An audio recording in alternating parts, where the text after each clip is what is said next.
Hi, everyone, and welcome to another episode of the Foot and Ankle podcast with me, Alex Murray, the rehab podiatrist. I am very excited to have this guest on board today to talk about everything foot orthotics and the research, because there's both a lot and not a lot of research, I feel like, in orthotics, and I think a lot of people talk about foot orthotics and what they do, because there is a large anecdotal component to it at the moment. They're harder to study. So I'm really excited to sort of dig into some big questions with my guest. And my guest is, if you haven't guessed or haven't seen him before, is Professor Gabriel Moisan. Yeah, nice. Close. Nicely done. Thank you so much for joining me today. It's a pleasure. Thanks for the invitation. I'm glad to be here. Amazing. Before we dive in, because I sent you a list of questions beforehand and thoughts, and I've been reading a lot of articles this week, and I want to get your thoughts on. Can you give everyone who hasn't come across you or your work, who are you? What do you do? Where are you based? Yeah, sure. So I'm a podiatrist. I've been licensed since 2014.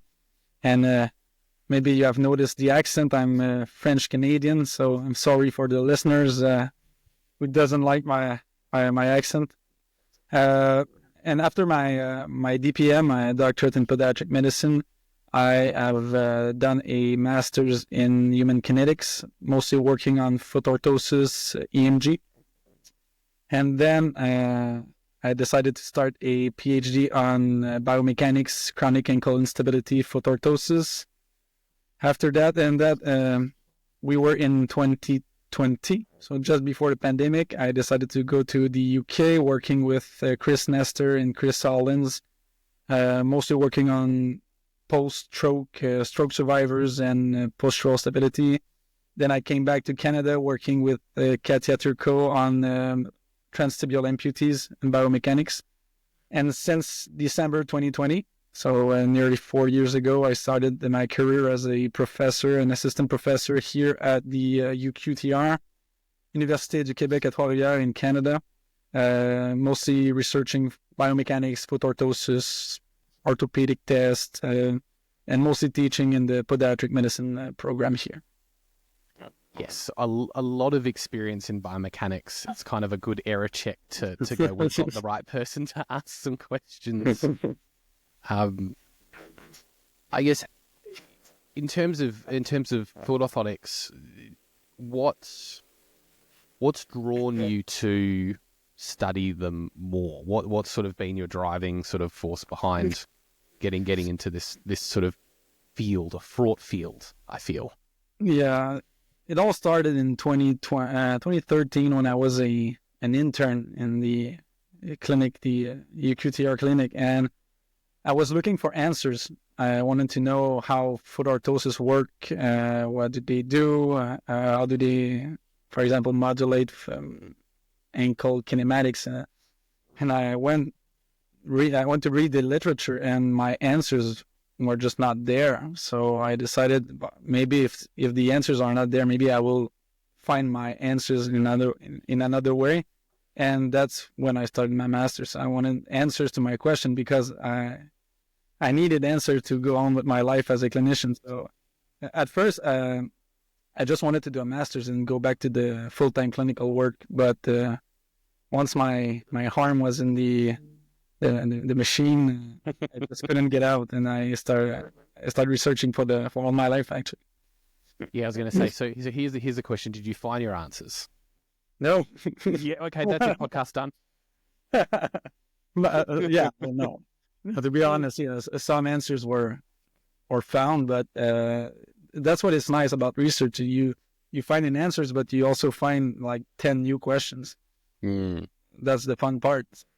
Because I guess that's what I want to ask you about today is not just the evidence itself, but also how we can navigate while we still have current questions. But I guess it's a good sort of place to start is what current evidence do we have for how a foot orthotic works, just kind of more broadly. So I have a patient I give them a foot orthotic, they come back and they say, yeah, that helped my pain. I'm now functioning better. I'm very, very happy. And they said, but I'm not sure how it works. How would you best explain it to them with the current evidence? Yeah, that's a good question. I'm working on this every day. The one thing we know for sure that it's that they push on the foot. So that's the most simplest way to explain it. So they push onto the medial arch. And if we look at the literature, it's pretty consistent across studies that they modulate plantar pressure. So basically they push onto the medial arch, so the increased pressure under the arch and the decreased pressure under the forefoot and the rear foot. And then if you're lucky, you'll have changes in joint moments and power. If the orthosis push enough onto the foot, you'll have kinetic changes. And then if you're very lucky, you'll have kinematic changes. So changes in position or movements. But those changes are pretty inconsistent and unpredictable across participants or patients. So that was the mechanical mechanism of action, but it's too simplistic to explain all the effects we have in clinic. There's also the neuromotor effects, the somatosensory effects. For example, by pushing onto the arch, they stimulate mechanoreceptors and they change postural control, for example. I don't know if you're aware of the work of Stephen Perry and Kelly Robb from the University of Wilfrid Laurier in Canada.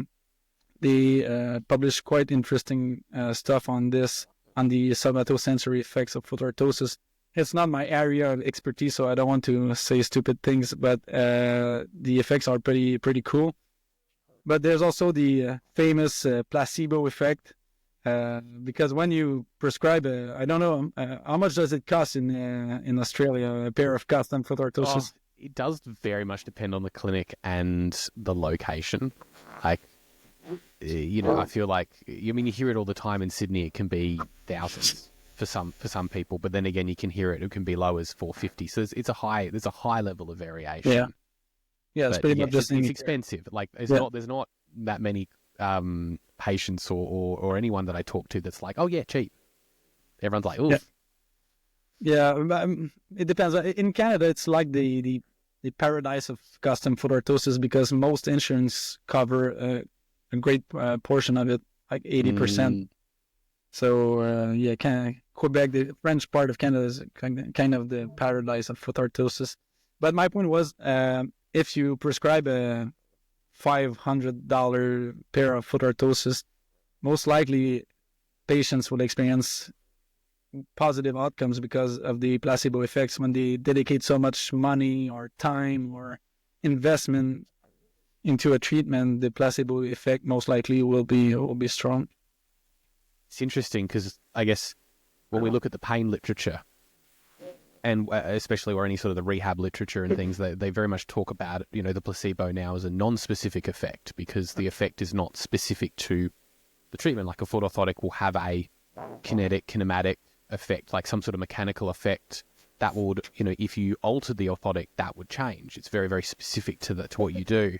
Whereas the confidence, the placebo effect, this expectation is you can set that, you can give that with anything, but they say it's really quite fickle. And like definitely what I've experienced is when people, especially now in a time of economic downturn, I think people have a lot more, it could go the other way because they go, I've spent a lot of money and if this is not fantastic from the get-go, if it's not immediately brilliant, I'm going to be very pissed off because I've spent a lot of money. So like, that non-specific placebo effect, I feel is definitely there, but I don't always see that it's the placebo side of it. Yeah, you're right. It can go. It can go both ways. Yeah, you're right. And sometimes you can have a nocebo effect. Yeah, you're right. I guess I want to dive in because part of what you're sort of talking about is, yes, you've got these sort of tiered effects. I've always thought of orthotics having predominantly a kinetic effect first. So it's interesting, there's like a step before that, which is going to be pressure change. then there's the kinetic effect, so changing forces on muscles and joints. If there's enough force change, there's a kinematic effect, and it might change movement. Reading some of your work, and I guess even like going back to like 2009 and the Catherine Mills systematic review, there seems to be a large variation in participants' responses. So one study will report that, ankle eversion will change if you give them this type of orthotic, and then another study will say there's no change. And the sort of the systematic reviews just have these really, really wide confidence intervals from like it does nothing to it does a huge amount.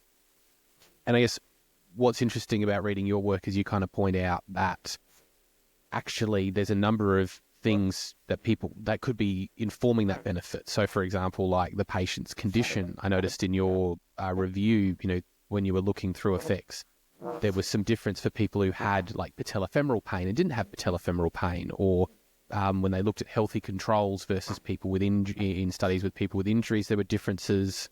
There were differences in the people's individual biomechanics. There was even, a difference in gender, where we saw, like, I think you were talking about hip adduction changing during like unilateral jump and drop tasks or jump and landing tasks. Can you sort of talk about that a bit more? Like, are we being too broad in trying to say, do foot orthotics work, or how do they work? And should we be focusing more in on specific groups or individuals, or are we going to run into problems trying to, quote unquote, subgroup people again? Yeah, I don't know by which part take that question, because there are so many problems you just listed. I think the first problem is the participants in the included studies. The second is the type of devices they use, and many more problems. If we talk about participants, for example, one thing that we found in our systematic review and many other work is if you include, for example, participants with flat feet and cavus feet, and we give them the same device, expecting, for example, a similar response, it just doesn't make any sense. If we want to observe a reduction in pronation, we need to include people with a certain amount of pronation available.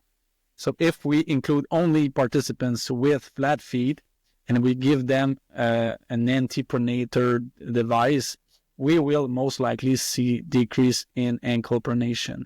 But if we, for example, if we have participants that they don't even do pronation because they have very, very cavus feet, we won't see any changes in pronation with the device, and that's normal. So the first critique I have about the literature is the foot types are too broad to have a similar response across participants. So that's one thing that could explain the variation across of effects across people. And the second is the device. And one problem I see with the literature is, for example, custom foot orthoses are seen as a whole. For example, custom foot orthoses work or don't work, but I see that as a problem because all custom foot orthoses are not made equal.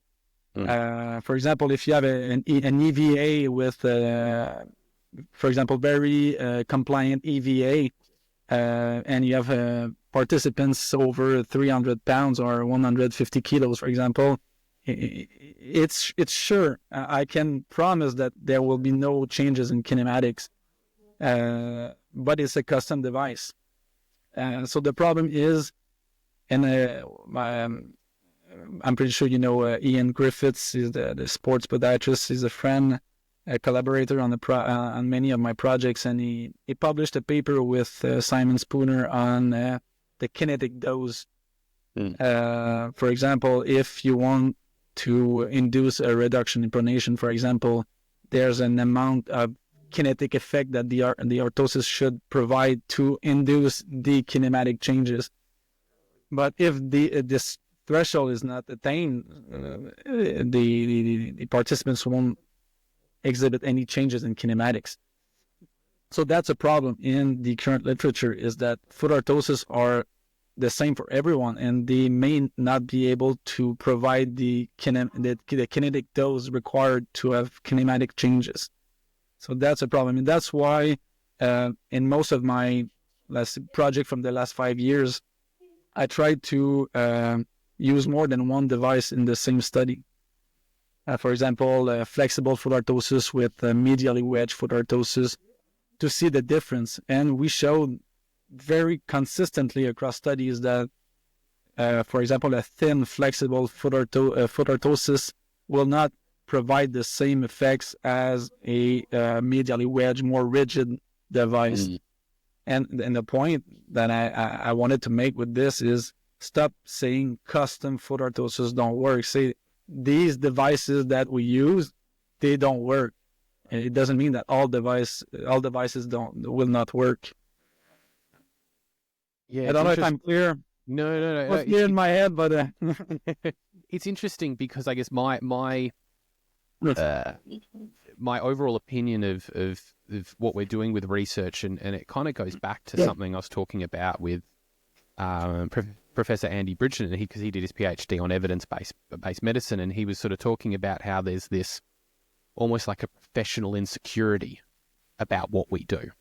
And it sort of seems like in a lot of the research, we're still hung up on if foot orthotics work and trying to justify and do these sort of big sort of studies and say, look, they work as a whole, and be able to produce one study that just says, hands down, whatever you do, they're great. Whereas what you're sort of focusing on is you sort of go, rather than trying to figure out if they work, you're kind of going, who would they work for? If we just kind of get rid of that question, who, how much, why, what's the, that dose? Can we calculate out, how much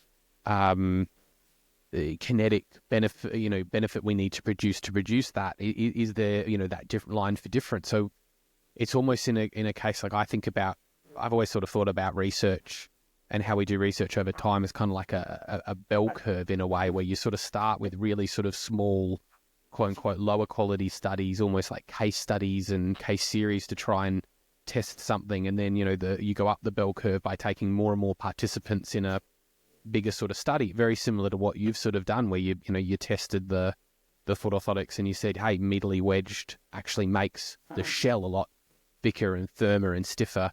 We've proven that's the case. We've sort of done the review that says, hey, there's a lot of, not a lot of focus on orthotics design. Let's take this design and test it. And then what do you know? You've got a big difference in their movement. I guess sort of now I sort of think about, now that you know that change is there, you're at the top of the bell curve, you start to then move back down almost into those smaller, lower quality studies. How do you apply this? How do you put this in practice with individuals to try and then say, well, if we can produce this benefit, who is that useful for exactly? Am I kind of sort of on the right track in terms of thinking? Because that's sort of what's missing, is that applicability then to someone to say, great, that foot orthotic does this now. Who do I give it to? I agree with that. I would add that one problem I see with the current literature, and I was exchanging emails with Kevin Kirby earlier last month, and he was telling me that he thought my research was good, and it was a really kind word, so I appreciate that. But I replied to him, my research is not novel, and I'm just doing the research I would have liked to see like 20 years ago, because I think the current literature is most researchers work from a top-down approach, and I'll explain this. So they publish a lot of clinical studies, for example, studying the effects of foot orthosis on pain, physical function, and all other symptoms. And after that, they try to explain how foot orthosis work by the clinical work. And my thinking on this was that we should inverse the type of research. We should work from a bottom up. Is that a thing? From bottom to down to up approach. So I think that more mechanistic studies, fundamental studies on foot orthosis were needed in order to improve the devices, and then we could start randomized controlled trials, for example, to evaluate the effects of the most efficient foot orthosis for a specific pathology. For example, I have a PhD student working on chronic forefoot pain. The first, we built our project on that rationale. The first project was to investigate the deficits or the changes in foot motion, foot kinetics, plantar pressure. So between a group of people with chronic forefoot pain and a healthy group. Then we evaluate the effect of two types of foot orthosis, and we determined the foot orthosis that was better suited to attenuate these deficits, and then we will undertake a RCT to determine if these foot orthoses are really good to treat the patients. So we'll start the RCT next year, early 2025. And I think that it was needed, and it's needed for most of the foot and ankle musculoskeletal disorders. And I think, and that's my hypothesis, that the clinical results will be greater. We'll see in a couple months. I guess I'm thinking, because we're sort of, we're at that point where we're going, there's not a lot of clear work. Like, you've got some work out there sort of showing, okay, there's certain features in orthotics that are more helpful, and we're sort of finding this work. I guess I'm thinking about sort of just some questions about how, podiatrists, if they're currently trying to select and choose and design orthotics for patients, how we're navigating this kind of this landscape of not being sure. So I'm thinking about, exactly what you're saying. It's a very individual response. I think about Declan Sweeney back in 2016. He published a PhD where he's on antipronatory foot orthoses, and he very much sort of found that, hey, there's this consistent potential of consistent effect, but it's modulated by this individual impact. Is there a way that we would then be able to try and predict if someone's going to be more likely to respond to foot orthosis? Is there something out there? I know, you mentioned Ian Griffiths. I know his position a number of years ago, I don't know what it is now, but a number of years ago, he was like, I always explain to people that we're going to do this foot orthotic and it looks like it should work because we can see, there's likely to be a consistent benefit. You've got a flatter arched foot. We can design an orthotic to have a more contoured or like a higher arch position that you should be able to tolerate, and that should help your symptoms. Is there any way better to predict that, or a response? Yeah, I like the question because I'm working nearly full-time on this in research. And as a clinician and a researcher, that's maybe the thing that frustrates me the most. Not being able to predict which of my patients or which of my participants will react favorably. Is that one? Favorably, yeah. Yeah, that's to foot orthosis therapy. I've published a paper earlier in 2024. I think it's March 2024. And I've been working on the supination resistance test for a couple of years now. Actually, I was listening to a podcast.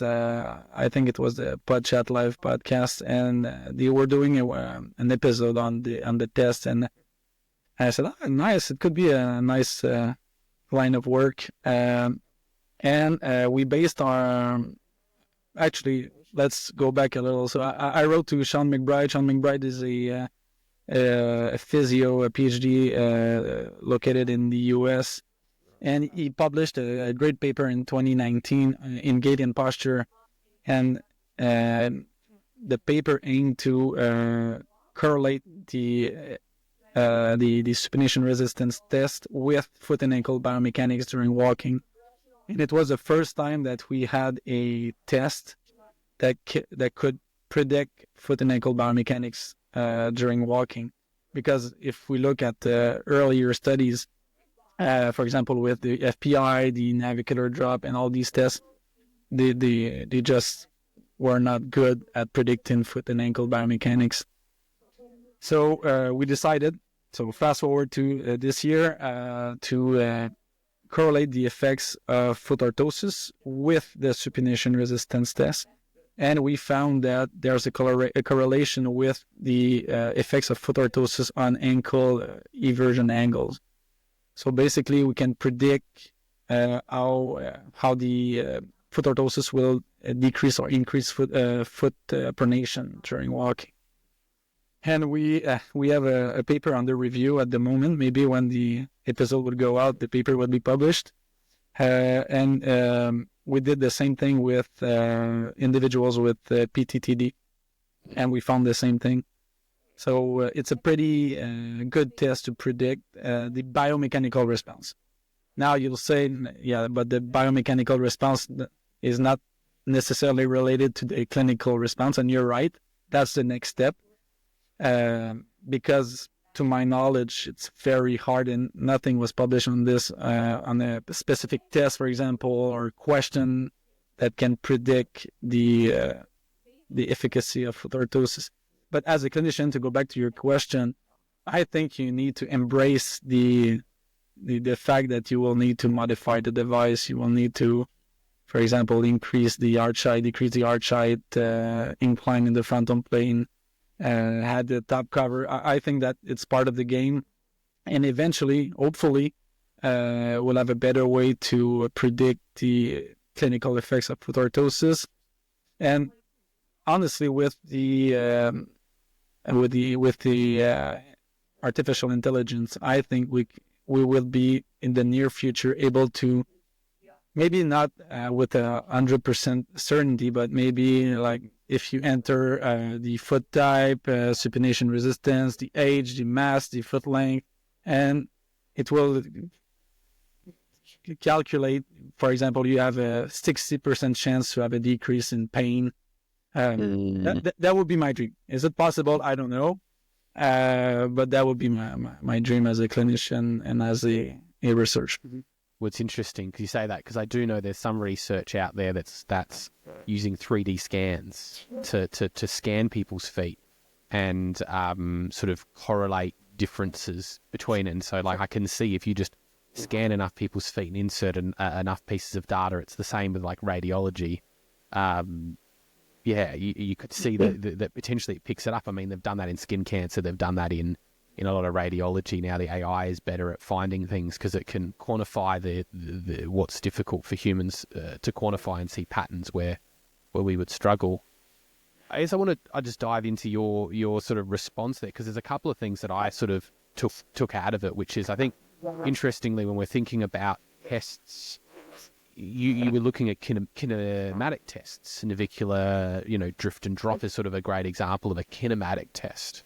And then that didn't have a predictability on foot function in walking tasks or running tasks. But then you looked at a kinetic test, and you sort of said, hey, actually, when we just try and quantify the force through it, that had a greater predictor of response. And I guess it goes back to that original point that you were sort of making, where it's like predominantly a kinetic effect first, and then if you change the kinetics enough, it will result in a kinematic test, kinematic result. And that's exactly what you found. So I guess I'm thinking immediately, like, if we sort of were looking at potentially in the future, potentially from a point to sort of think about and study maybe a bit more is, are there ways of quantifying kinetics more, or thinking more at the start of kinetics first, then kinematics when we're thinking about orthotic prescription? And I guess I'm also thinking about things like if we were to test things like taping and other things first, and sort of going, hey, what if we just try and change things to start with? To that also point about, constantly having to adjust orthotics. It's almost like we're going, we don't know, but what's the way that we can build maybe slightly more confidence? Kinetic tests, trying things that we know that can change kinetics like taping, and does that give us more confidence? But then we just know going to that next step we're not going to get it right the first time. Is that like something like a process you'd agree with? Yeah, completely. Actually, I have very little to add to this. It was very well said. So I would take the next question. Yeah, because I guess that's kind of how I think about it in practice. So it's good. I guess the next thing I found very interesting from what you said as well is, and again, sort of how I've sort of landed on things, because I guess I'm a very I wouldn't say not confident person. I'm very confident we can do this, but I'm not, or I don't hold things really tight that I'm going to get it right the first time. Yep. And I think that, and very much how I design orthotics is I design them often in a way bulkier and bigger. And so I'll add more things. I'll make the shell a bit thicker. I'll make the post a bit bigger, because then what it's very easy to do is take it down. So go, oh, I've added 4 degrees. Oh, you need only 2 degrees on a rear foot post. Oh, I've made the shell a bit too thick. Oh, we can grind that out. Oh, it's too big to fit in a shoe. That's okay. We can take bits off, because it's that constant modification process of knowing I'm not going to get it right, and it's worse. I mean, it's harder to add things on than take things off. I guess I'm thinking that as a practical reason, and that seems a practical way of approaching it, if we're going to know that we're going to have to modify things, and I'm seeing that concord with what you're saying. I guess, do you do something similar in clinical practice? Do you do something different as a way of making it easier for yourself if we have to modify a lot? Or I guess if Canadian insurance is paying 80% of the device, do you just keep ordering more and more devices and maybe just forego the 20% when you get it wrong? Yeah, but it's one a year, one pair a year. So okay, so good. It's not a complete paradise. Yeah, but actually it's quite interesting, because I work the other way. So for example, most of the time I would prescribe a shell, and most of the time with the rear foot post, because I just don't like to add a rear foot post when I need to. So I prefer that the lab do it. But I work the other way around. So I keep the device maybe to a minimal degree of correction that I think would be okay, and then I work my way up instead of working my way down. But we have the same method. It's just that I'm working the other way around, because here maybe it's a cultural thing, but it can be an issue with the shoe size. It's harder to fit a bulky foot orthosis in the Canadian shoes. Not in the winter, because here we have snow and you don't. So in the winter it's fine. Actually, we had our first snowstorm this week. So, but so that's how I work. So I keep the device to the minimum level I think would be enough for the patient, and I work my way up. For example, I incline in the frontal plane. I will add a top cover, a med pad, but I will try to keep the minimum to fit the shoes. Because the problem is that I found is, if the device is really bulky, most patients will not wear them, the foot orthosis, and then it will not work. So yeah, but that's how I work. Yeah, it's interesting because I guess, like, when I say I get like a bulkier, like, I guess I get more and then I grind things down, like, and I adjust it to fit. So I kind of, it's interesting because I can see I'm now sort of thinking about, should I do it the other way? I guess it very much depends on the patient. I guess to go back one step in the process in terms of, because I want to talk more about design and how you sort of do that basic design. But I guess that decision to do a foot orthotic, I sort of think about almost in a way, drugs in rheumatology do this, where they have the same issue where they go, we don't know yet how to decide who gets which drug at what point. You know, we know if you've got rheumatoid arthritis, you know, we start with these lower level drugs and then we sort of move up and they ladder it. And I'm wondering if it's kind of the same with deciding with foot orthotics, in the sense that do we always try and keep things minimal? So not doing foot orthotics, doing other treatment methods, and then slowly sort of work up, and then we sort of work our way to a foot orthotic. So you're going to go, we're going to try, stretching and strengthening first, and we might try, some taping and things. We might try, ladder things up, and then we go, okay, now we're sort of confident that either we actually need a foot orthosis because you've tried everything else, or that we're starting to do some things that give us confidence that this effect is needed long term, like we need something a bit more permanent. I guess saying that, I see issues with that approach, and some people will be like, no, we got to do everything else before an orthotic. Some people, especially with patients that I see sometimes, I look and I say, hey, there's all these things that we can try, and they just go, I don't care. Like I just want to hit it with everything all in one go and just go for it. Or people that we see anecdotally that I sort of go, well, that's so much, pronation, and it's very clearly linked. You've got a post-tib tendon pain, you've got midfoot osteoarthritis, you've had a history of a bone stress injury. We need to hit an orthotic hard and fast, and it needs to be fairly supportive. How do you approach that decision of if an orthotic's needed, when's an orthotic's needed first? Yeah, I guess it all depends on the pathology. For example, if you have a patient with I won't say purely mechanical problem, but for example, if you have a forefoot pain secondary to, for example, an hallux valgus with increased pressure under the second met, so the problem is clearly the increased pressure under the second met. We'll go to mechanical devices such as foot orthosis, prefab, for example, a lot quicker than when you have a pathology with neuro involvement and all this. So with purely mechanical problems, I will go way faster to foot orthosis, or maybe aggressive. I don't know if it's a good term, but for example, if you have a late stage PTTD, and I know I watched your episode with Doug Ritchie, and I know he doesn't like the term PTTD. I'm sorry for him because I like the term. So I will use it. Maybe it's not adequate, but I will use it. I will personally send this episode to him and ask him to have a stern talk to you. Perfect. I like the episode, so I get his point, but I like the term PTTD. But yeah, well, what was I saying? Yeah, so if you have a late stage PTTD, for example, or maybe not a late stage, for example, if grade 4 Johnson and Strom, you will never prescribe foot orthosis for this patient. But for example, the stage 2, I will go to foot orthosis therapy very quick.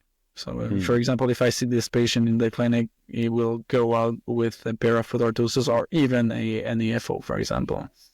But if I have a early stage PTTD, small pain, maybe I'll try taping and stretching and shoe modifications before going to a mechanical device. But for example, if I have a patient with plantar fasciitis and we have guidelines to how we should treat this, I will stick to the guideline. I don't know if you're aware of the Morrissey guideline for plantar fasciitis. It was published in 2021. I'm very familiar. Very familiar. Yeah. I have very specific thoughts on that paper. Yeah. I don't completely disagree, but I think I've got thoughts. It's not perfect. I'm not saying it's perfect. But for example, if I have a plantar fasciitis, I will try to do. They're talking about the core approach or the taping and all that stuff, and then shockwave and then foot orthosis. We just bought a shockwave machine, so we'll start doing shockwave in the second step. But what we used to do in the clinic, in the university clinic, is the core approach, the suggest, and then go straight to a custom foot orthosis. So I guess it all depends on the pathology. Okay. I guess that goes back to that sort of point as well, that we're not just looking at if orthotics work, we're looking at all those sort of steps. We're looking at the condition is sort of one of them. What is the condition? Is it going to benefit potentially or not? And your determination is, do we think a lot of the symptoms are mechanically driven. And I think it's interesting that because plantar fasciopathy seems to be a bit of a wedge, sort of that in between clearly mechanical and clearly non-mechanical driven symptoms. Because I definitely see people where they'll have a lot of pain and we'll tape them and things will go immediately. We'll give them new shoes, new footwear, and they'll immediately have a significant benefit. And for others, it's just their pain is just even keeled the whole time. And they're just like, whether they're running, whether they're not running, whether they're walking, whether they're not, there doesn't seem to be that point. And we sort of go, well, actually, you can just stretch and strengthen, and it seems a lot more just there. So that's very interesting. But yeah, if we're sort of looking at the condition, we're looking at, I guess in Euros, part of that condition is some of them will have some individual biomechanical factors, like, you're talking about auto-acquired flat foot sort of deformity, progressive collapsing foot deformity, PTTD. That has a huge mechanical component to occur because the foot is physically flattening, where there's other, and same with the forefoot. I mean, you can't, it's so mechanical to irritate those conditions. Yeah, but you were right with the patient also. If you use an evidence-based approach with a patient-centered care, the patient should be central. And if I have a patient and clearly he will not do any exercises, he will not wear the different shoes, he wants a quick fix because he will not invest any effort in his rehab, then I will go way quicker to foot orthosis, because if I'm not confident, I will be able to convince him to change, for example, the social habits or anything like that. I will go faster to foot orthosis because that's what the patient wants. Sometimes it's frustrating as a clinician because you know that it's not the best course of action, but sometimes you need to do that. It's interesting because I guess I see a couple of aspects to that. One, exactly patient desire. Two, you reduce pain, you build confidence, you might be able to lead further down behavior change. But I think sort of the biggest thing sometimes we classify people as like lazy, and we go, we'll just do the lazy option, the foot orthoses. But I guess I see kind of a wide group of people with hypermobility spectrum disorder and EDS, as well as rheumatological conditions and a range of other things. And so I definitely get a higher cohort of people who are neurodivergent and specifically ADHD. And interestingly, I've caught a number of people fairly recently. We have a whole sort of set of issues with ADHD in Australia, and I've caught a bunch of people who are either undiagnosed but have a suspicion, diagnosed and haven't got management, or diagnosed, got management but have had difficult access to it, and they weren't doing their exercises, and just a bit of questioning and poking was kind of like, actually they're not lazy, they have fatigue, they have this, they have that, they have unmedicated ADHD. Of course they're not going to have the focus to do their exercises, and everyone's super keen for foot orthotics because they go, you're telling me I can put something in my shoe and forget about it, and I don't have to fight myself to get there. So like that's just a point of sensitivity when you're sort of talking about those patients, because I think I've definitely found a bunch of them have something else going on, ADHD being just one of them, fatigue often being another. There's a bunch of other things there. If we're jumping to design, like you sort of going, okay, we've made that decision, got a series, found the individual, found the pathology.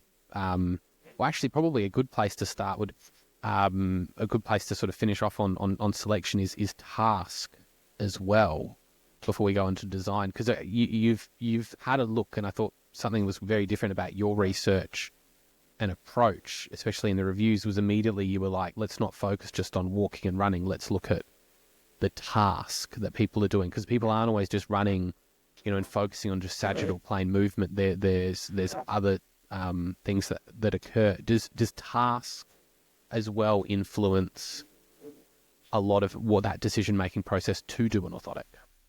Yeah. And what we found is a big black hole. It was very hard to make sense out of this. And actually, this paper, this systematic review in 2022, was a pandemic paper. Mm-hmm. So the lab was closed, so we needed something to do. So that's why I called my my colleague Virginie Blanchette and Kelly Robb. I talked to you about Kelly Robb earlier. She's a postdoc working on foot orthosis therapy. And the problem is, yeah, you're right. Most studies focused on walking and running. And the reason is simple. It's very simpler to investigate these tasks in the lab because it's a linear task. Everybody can do it, or almost everybody. It's a cyclic task. So you can get many strides in one, for example, in one way in the lab. So it's easier to do. And as many studies were published, it's easier to compare the results. It's easier to find the statistical analysis that you need to do and all this. So that's why most studies worked on walking and running. And I confess, I have many walking papers out there. So I'm part of the problem. But and we tried to make sense out of all the information that we had. And it was very, very hard. We separated the task in two.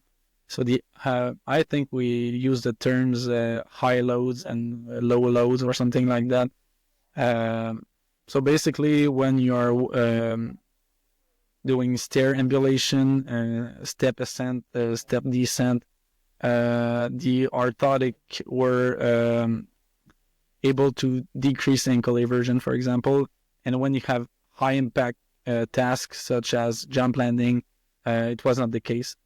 So basically, if you're prescribing foot orthosis for higher impact tasks, for example, landing, jump landing, the device needs to be more aggressive. So, for example, thicker or add wedge to have a similar effect compared to walking and running.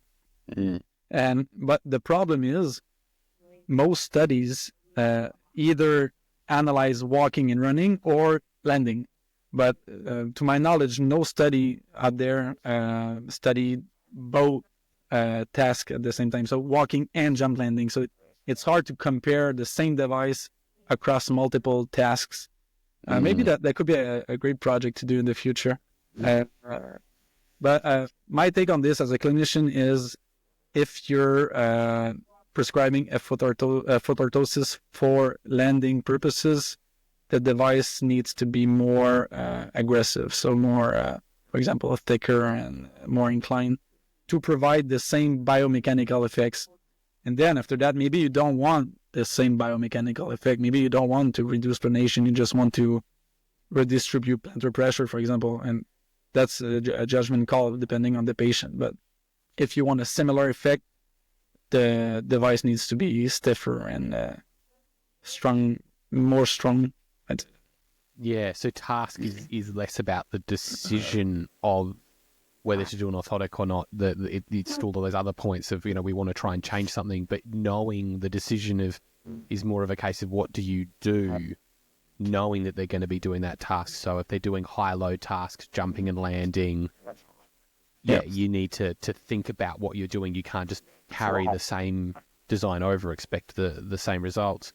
But I guess also, just knowing that's reading that study recently as well, it seemed to be mainly a consistent kinetic benefit. So change in forces seemed to be what they showed more than change in movement, which I guess would make sense if you've got a higher load movement and you've only got a foot orthotic in a shoe, that potentially you might not be able to make something aggressive enough and comfortable enough to make that kinematic change. Sorry. Yeah, and that's a problem. If you want the device to be comfortable and have a certain amount of correction, sometimes it's a challenge. But one problem I see with the literature is the small sample sizes, and that's a problem for a few variables during these tasks also, because in the paper we found little effects on the proximal segments, knee and hip. And one reason explaining that is maybe the changes are not that big, but the other thing is they are as they are smaller, we need more participants to reach the threshold of significance. So if we include, for example, 12 participants, that's not enough to reach the threshold. We will see changes in foot biomechanics, but we won't see changes in the proximal segments. That doesn't mean that the changes are not there. It's just that we don't have the statistical power to detect them.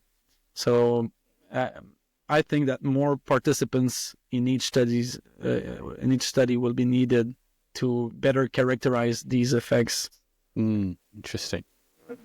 In terms of, I guess now thinking about design, like, so you're designing an orthotic and you're saying you're designing a basic one. One of the things that people bang on about a lot, people that I trust always talk about, you've got to get a really good cast of the person's foot. You've got to make sure the orthotic contours the foot. Well, if you're designing a custom foot orthosis, which I guess is what we're kind of really focusing a lot more on rather than prefab, at least at this point in the chat, how... I notice in your studies you talk a lot about the root method, the neutral casting technique.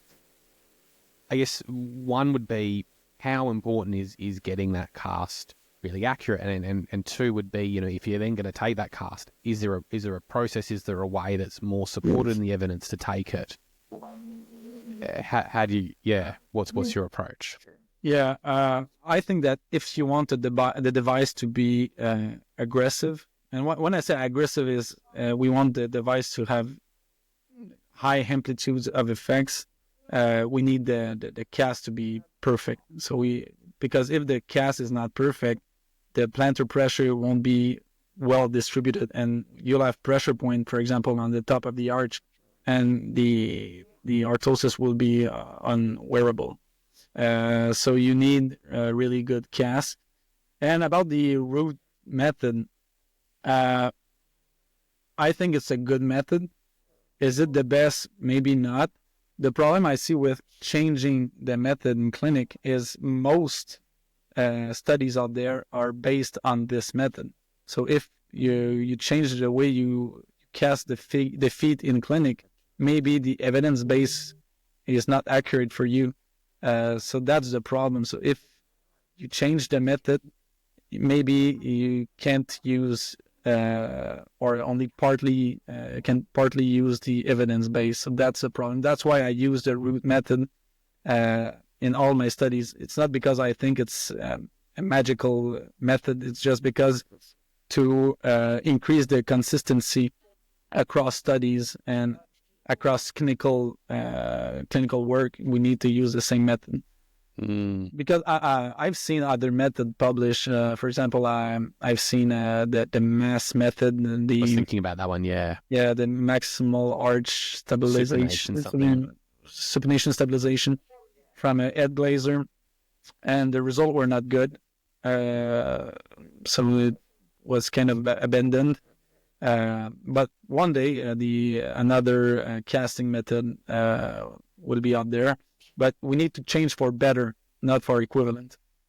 Yeah, so I guess that's kind of the point, is that at the very least, we've got this method. Because I remember at some point, I can't remember exactly the specific studies, but we have shown there's inter-rater and intra-rater reliability of this method, which is good. So it can be consistent across people.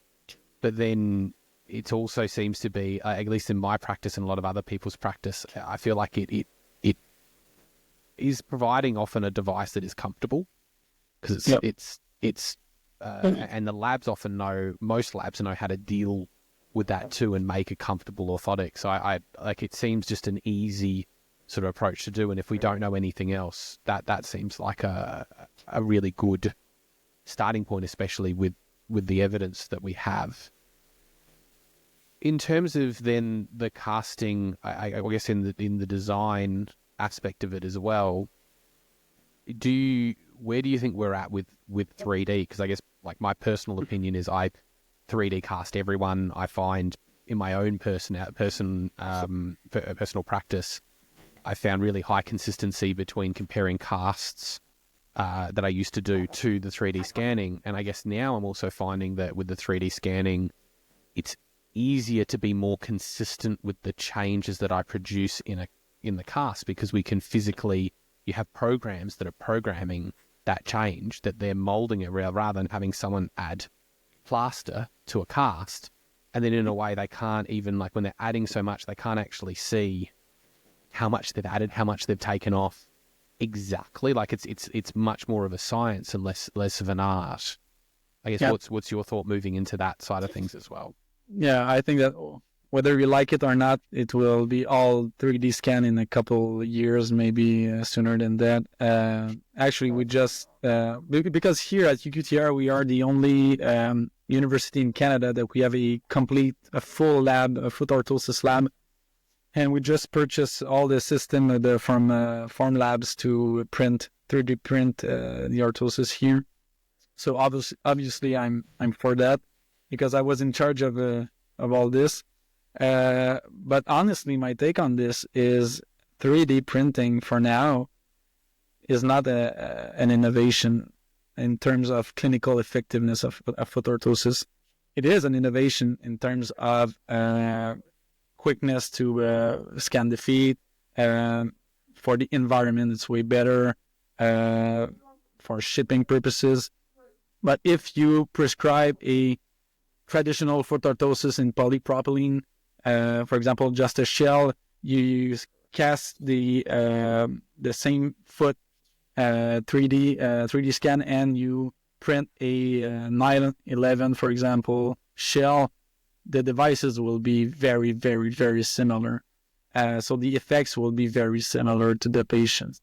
And we have studies that compared the effect and indeed the effects were very, very similar.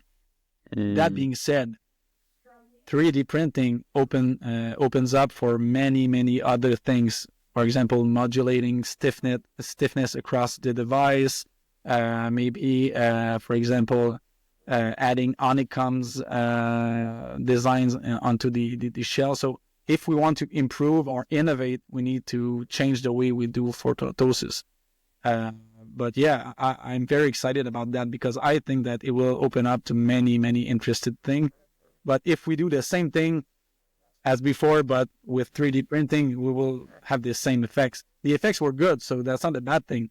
But if we change for the same method, but 3D, yeah, the effects will be the same.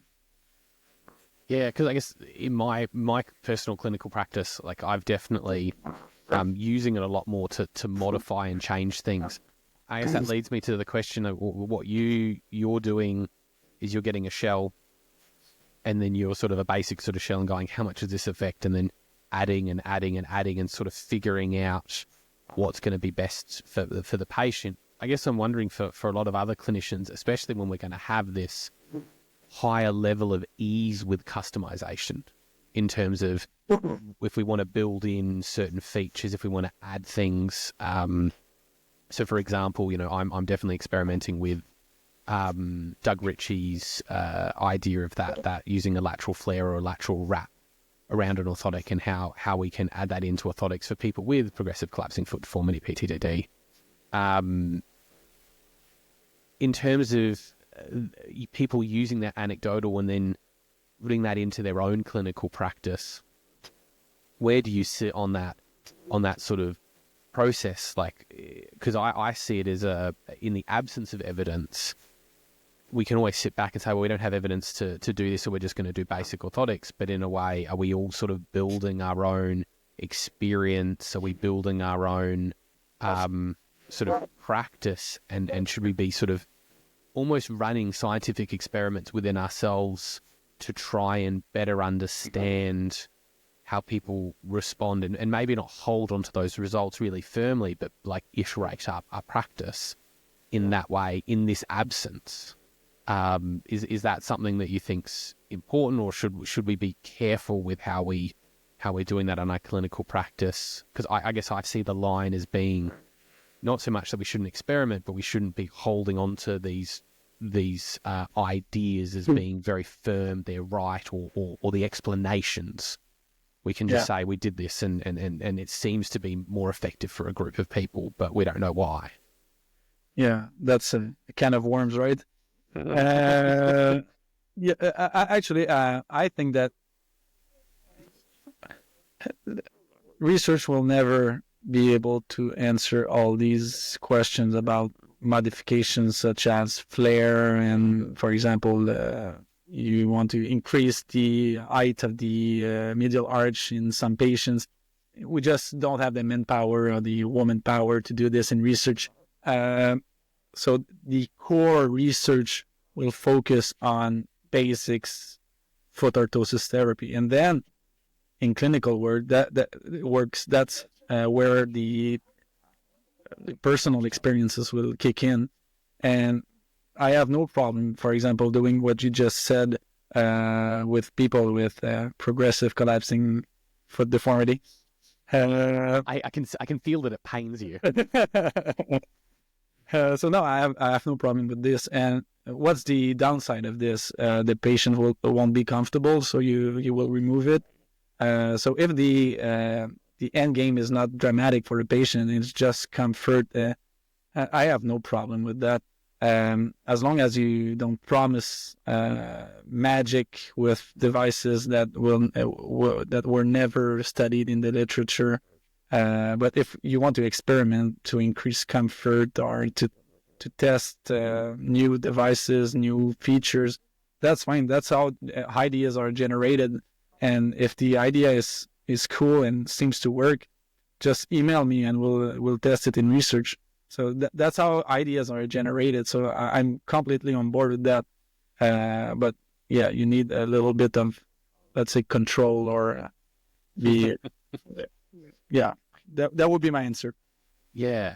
I guess it sort of then leads into more of an ethical question about deciding to go for a custom foot orthosis, and you're like, okay, I'm going to do all of these changes and things, and we could potentially refer to them as off-label, right? You know, when we don't know, we don't have the evidence to support it, we're kind of going a little bit off script, but we're potentially, you know, geeing up the patient. We're giving them a lot of encouragement, going, this is going to be great, this is going to be fantastic for either that non-specific placebo effect or also just getting them to buy the custom foot orthoses without that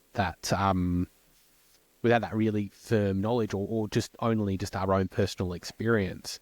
I guess, how do we navigate, or how do you personally navigate those discussions with patients? Because I mean, it's the same thing I think about surgery.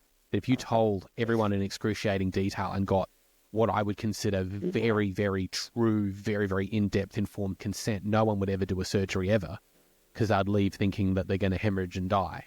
Yeah, so very real risk. Like, where do we draw that line of having someone with that informed consent, but not so like overwhelmed? And I guess that decision point of, you know, if we're going to experiment, is there a point where we say, no, we don't have that information, we should go prefabricated, or we should go something cheaper, or there's a lot of I see a lot of discussions about personal finance for patients as well, and how much do we take on board. There's a lot there I've given you, I guess. What speaks to you to answer, or is the key sort of point?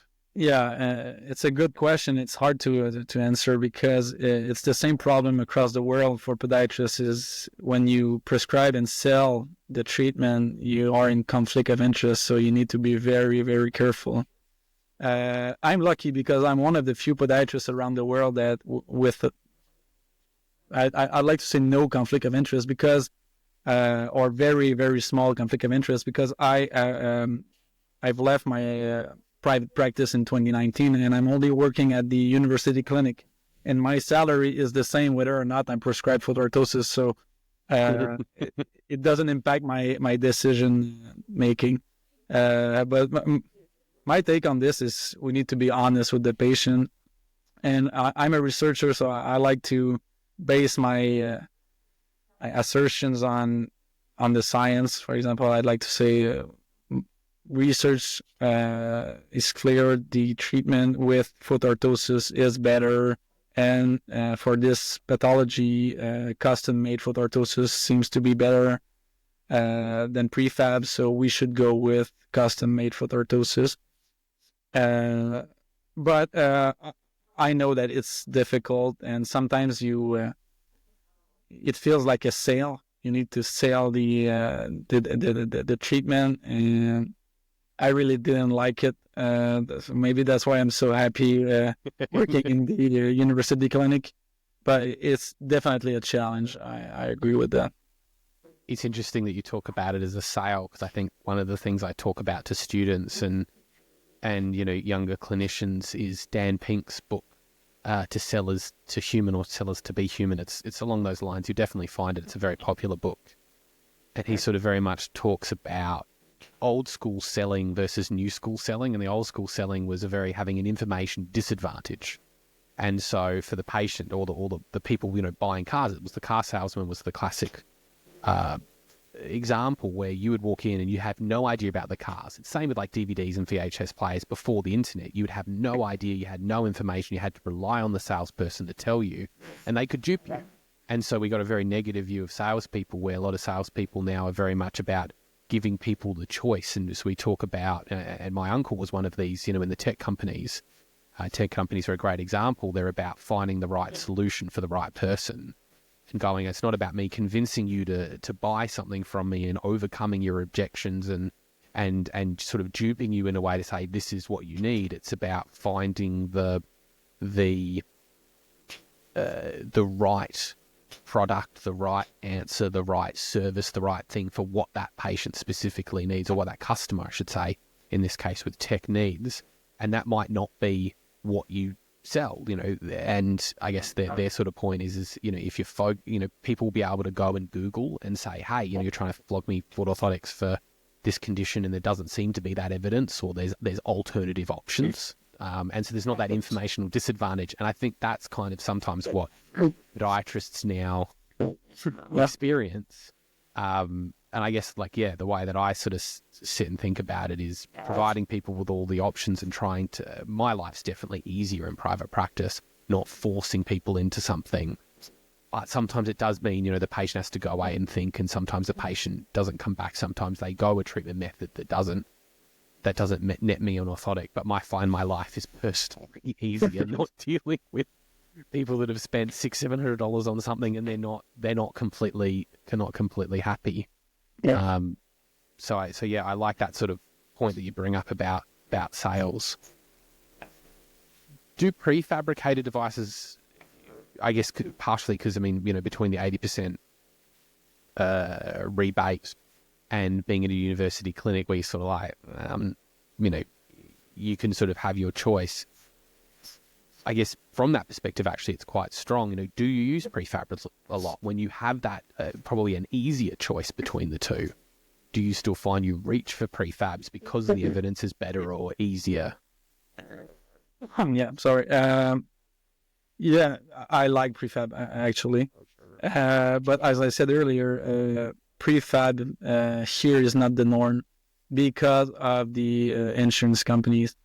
For example, if a device is $500 and 80% of that is $400, so it costs $100 to have a custom-made pair of foot orthoses. And you have a prefab, for example, the Superfeet or Power Step or any types, $60. So the choice is, would you rather have a custom-made device for $40 more? And most people would go with the custom device, but it happens that people don't have insurance. So in that case, I like prefab. And in many disorders, prefabs are completely okay. For example, you have a small metatarsalgia, for example, for 1 out of 10 in pain. It's been there for, let's say, 2 weeks.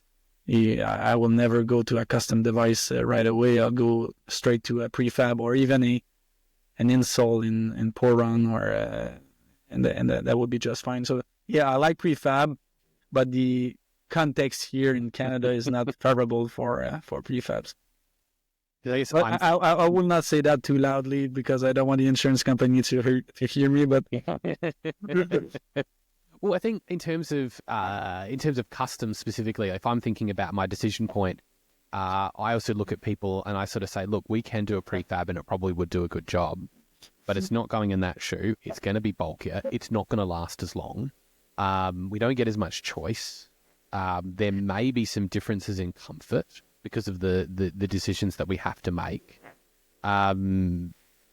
I sort of almost make a decision where I think a prefab would do, but I don't think the patient's going to have as much of a good experience, or if they want to use it longer term, or if it's going to be something that's more involved. That's kind of how I make the decision. And I guess because I've got the difference, the difference is like, $200 versus $600. I guess, would you be like, if let's transport you to Australia, would you be making, or a similar country, would you be making a similar decision as well based on those factors? Yeah, probably my ratio of prefab custom would change. But I think that historically, I know that it's a slippery slope. Maybe is that a correct expression? Mm-hmm. I think that custom-made foot orthoses in many disorders should be worn short-term, or let's say not long-term. For example, you have a plantar fasciitis or plantar fasciopathy. First time, the pain goes away, function is restored. Historically, foot orthoses would be worn for as long as the device are in good health. But I think that maybe it could be a mistake in many disorders that custom-made devices should not be worn if there's no need. So in that case, the durability argument, in my opinion, is not that strong, because if you wear foot orthosis for, let's say, 3 months, the prefab will be just fine for this period of time. But if you want, you have the same patient, but it's one plantar fasciitis a month for the past 10 years. So I would definitely go to a custom device, because I know he will wear the device for a long time. Mm-hmm. So yeah, I know it's a hot take in the podiatry profession to remove the devices after the pain is gone or the function is restored. But my take is maybe patients hold on to their orthosis way too long.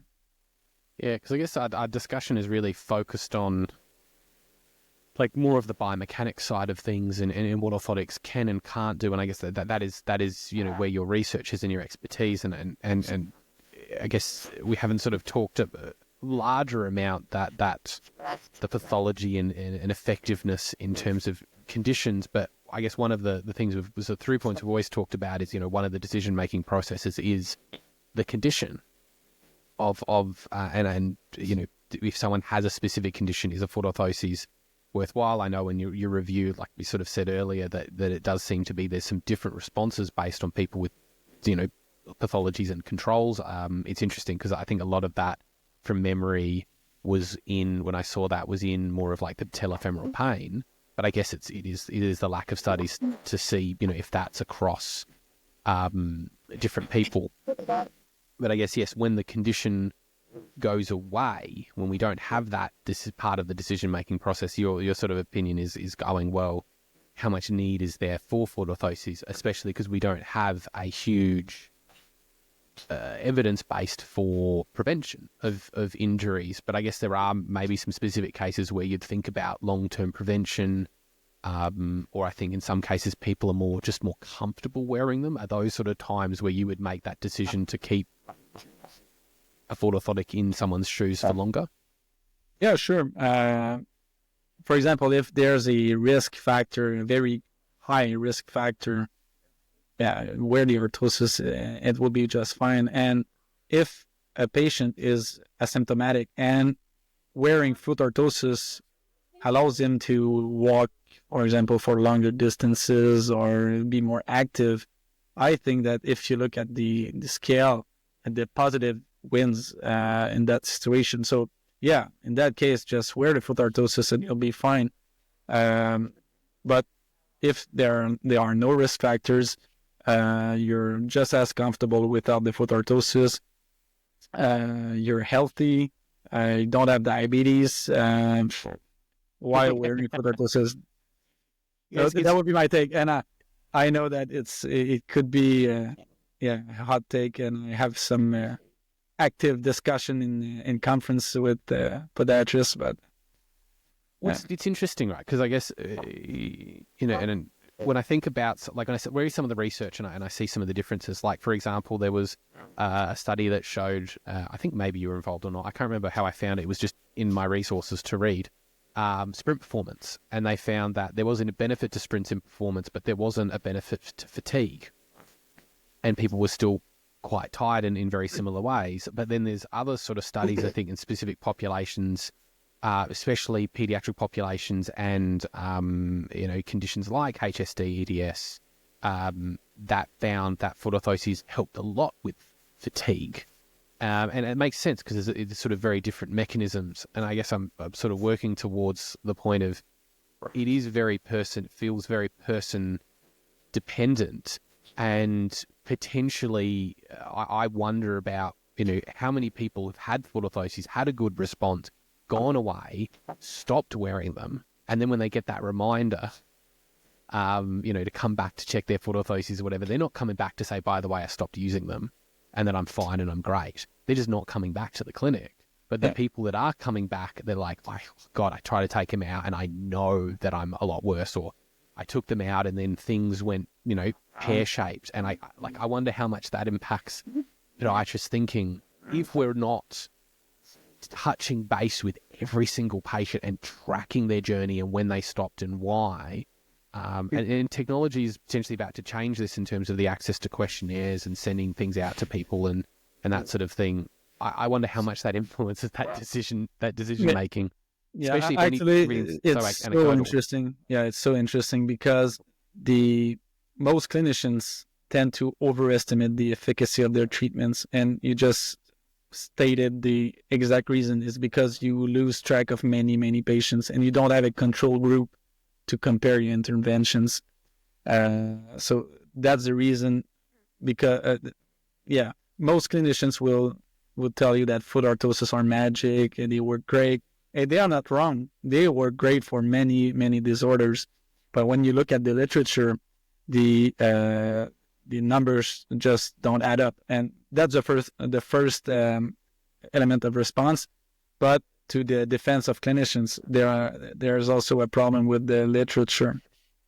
Because, as we said earlier, the devices that were used in randomized controlled trials or any clinical trials maybe were not adequate for the patients that were involved. So maybe the percentage of efficacy in clinics is a little bit too high, and maybe in the literature is a little bit too low. So maybe the answer is in the middle. Because I guess I'm thinking, as this sort of comes to the end of the discussion, sort of what are some key takeaways? Because I guess when we're talking about these sort of fields with such variable amounts of evidence and navigating it, there's probably yet never going to be that comfortable point. I mean, that you've said that yourself. There's never going to be that comfortable point where we have the answers, and I guess where we get comfortable is going to be in that middle point and navigating that level of uncertainty and confidence, and it's, I guess, going to wax and wane. You're going to have good weeks, you're going to have bad weeks. Is that sort of what your experience is? Yeah, you're completely right. So as a clinician, as a podiatrist, you need to be comfortable with uncertainty. But you need to know the literature at least, and then you will adjust your clinical treatments based on that. You will never follow 100% the literature, because it will never be 100% like aligned with what you do in clinic. But there's room for to be creative in clinic. If the core of what you do is evidence based, then you can be creative and try other things and try to improve the device. But you need to know the core before being creative.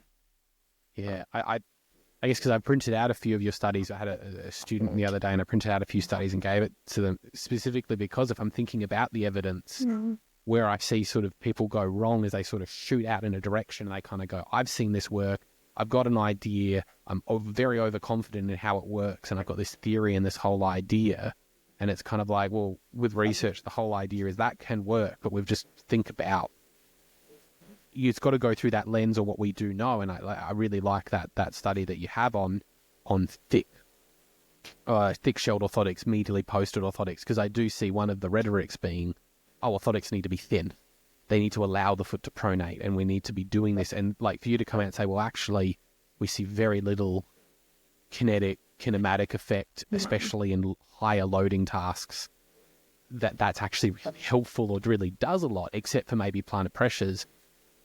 There's that level of, well, we can kind of do a lot of different things with foot orthoses, and we can maybe, when we talk about being an aggressive support or changing the orthotic, we've still got that basis of, in that research, which is, well, if we're making something that's super thin and super flexible, it's probably less likely to do that, or what we think it's doing than having just a thin orthotic. I guess that's how I sort of think about implementing research, is kind of, it's the starting point, and as it sort of grows, we kind of like we should be adjusting how we think about things. Maybe not always. I guess some people, I think, see research and they kind of go, that's not my experience. My experience is that they work, or my experience is that I had this result. And the results that you've experienced never really change. Someone comes in and says they've had a great experience. It's the reasoning behind it. I guess when you're thinking about students, do you do something similar? Do you talk about it in a similar way? Or is there something like better way that you would be imparting this? No, I agree with you. I'm doing the same thing with my students. Basically, I tell them that you'll never find all the answers in the literature, and for foot orthosis therapy, but for any part of science. Yeah, that's, I mean, I think it may not be a completely satisfying episode in one respect for people if they're kind of looking for a specific answer. How do I design an orthotic? But I guess I'm leaving this discussion with a lot more confidence in my approach of trying to experiment and trying to do the best and navigate a level of uncertainty. And I'm guessing that's, if we are going to have a discussion with anyone about foot orthotics and trying to get them to improve, I'm guessing is that sort of a good takeaway from any discussion with yourself. Yeah, I think that people need to understand that there are more than one ways to reach a good foot orthosis therapy. What I mean by that is maybe we have the same patient. You prescribe one type of foot orthosis, I prescribe another type, and we'll both achieve good outcomes. So we need to base our prescriptions on theory, on the evidence base. For example, I like the tissue stress theory. For example, if you need to decrease the tensile forces on the TP tendon, it's logical. It's evidence based to incline in the frontal plates to put a medial wedge, because it will decrease the ankle inversion moments. So there's room for this kind of thinking in the clinic, and maybe another person will work with the celery theory, working with a different reasoning, but the outcome, the device will be identical, or maybe not. For example, maybe you will increase the shell thickness, and maybe I will incline in the frontal plane. We'll both reach the same biomechanical effect, but with two different devices.